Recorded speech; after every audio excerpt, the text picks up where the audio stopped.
Amazonian pink river dolphins are just one of an amazing array of species that we saw on a recent trip to Cuyabeno, Ecuador, deep in the heart of the rainforest. Absolutely amazing experience that we are incorporating into our November retreats. This is a giant wasp nest, shaped just like a cigarette. Very high up in the canopy, we were able to spot these two macaw. Tremendous experience to see these beautiful birds in the wild. There were a ton of monkey species. I think we saw at least 5. Nice. Piranha fishing was a blast. There are 25 different species of piranha, along with electric eel and caiman, and we spent plenty of time in the water. Most of us survived. We also visited a Siona village where we learned to make manioc flour and had some sort of manioc tortillas for lunch. I visited the shaman, but he was not home that day. This is a baby anaconda, about 3 weeks old. This is a giant ayahuasca vine, probably the biggest I've ever seen. This caiman visited our lodge every night and was still there in the morning waiting for scraps. There are 3 species and they can get up to 14 feet long. This is a boa, also about 3 weeks old. This caterpillar will ruin your day if you touch it, and you might even die, so definitely hands off the caterpillars when you're in the Amazon rainforest. This bird-eating spider, although much scarier looking, is pretty harmless. If you pick it up, as long as you don't apply pressure from above, it probably won't bite you, although I wouldn't advise it. Hunt small birds. Some people do handle them, however.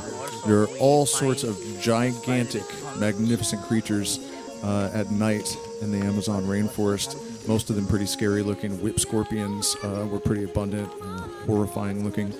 This tapir actually lives only about 30 minutes from us on Tapir Island with a troop of about 40 squirrel monkeys.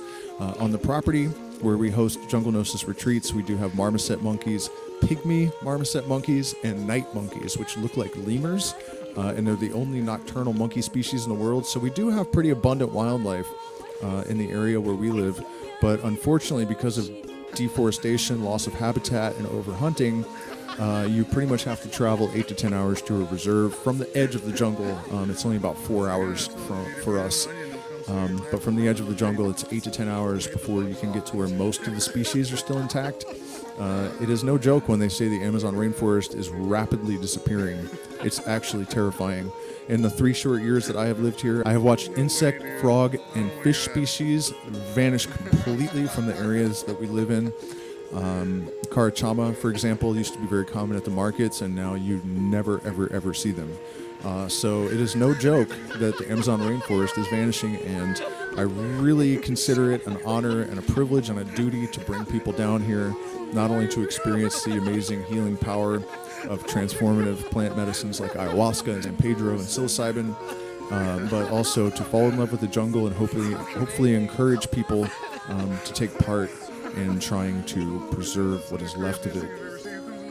There are even volunteering opportunities right in our neighborhood to help with reforestation and trying to restore the secondary rainforest to its pristine, original